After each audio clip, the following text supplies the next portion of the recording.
व्यतीत हो गए। लेकिन वहाँ वातावरण जो था वो आश्रम का था, और काशी में घाट में रहते एकांत वातावरण में, तो एकदम मन भागा कि एकांत मिलना चाहिए जिससे हम निरंतर भजन कर सके।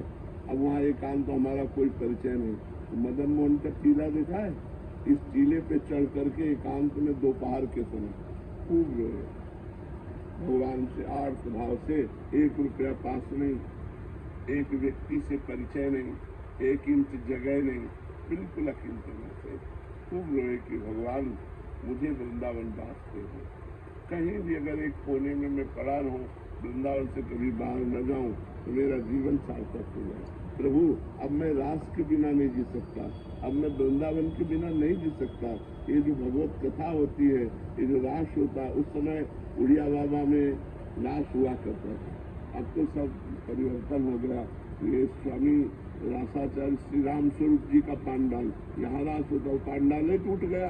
अब तो बड़ा समय आधुनिक आ गया है, जगह जगह बिल्डिंगें, नहीं तो बहुत लता पता सब।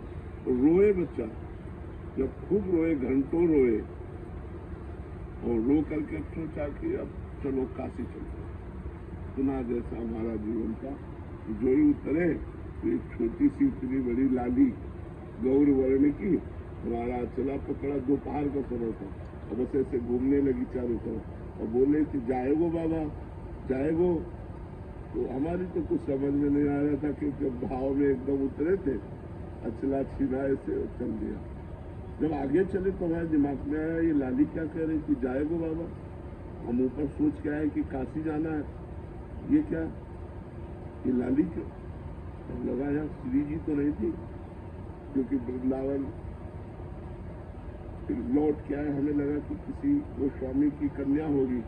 तो लौट के आए, वहाँ आस पास पूछा तो बोले यहाँ तो बाबा जी रहते हैं सब, मदन मोहन जी के नीचे, यहाँ तो बाबा जी रहते, यहाँ तो कोई कन्या है नहीं, लड़के है नहीं।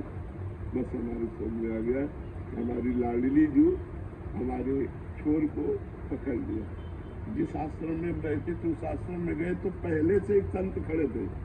उन्होंने कहा बाबा, एक महेशानंद गिरी जी संत हैं, आप उनको नहीं जानते, उन्होंने आपको देखा है, वो आपसे मिलना चाहते हैं। क्यों, जब जानते नहीं तो क्यों मिलना है। बोले हमें पता नहीं, लेकिन आपको बुलाया है। हम गए, बोले वहाँ जहाँ आप रह रहे हो वहाँ अनुकूल आपके नहीं होगा, ये कमरा है एकांत में, आप यहाँ रह लीजिए। आपको क्या व्यवस्था लाडली जी की, और आज देख लो सब व्यवस्थाओं यहाँ वृंदावन वास के लिए एकमात्र केवल रोना ही साधना। लाडली जो बीत जाए और वो पास दे दे तो सब व्यवस्था बनी। यहाँ कोई धन बल से वृंदावन नहीं रह सकता, क्योंकि पास जब तक नहीं होगा तब तक वृंदावन वास नहीं होगा।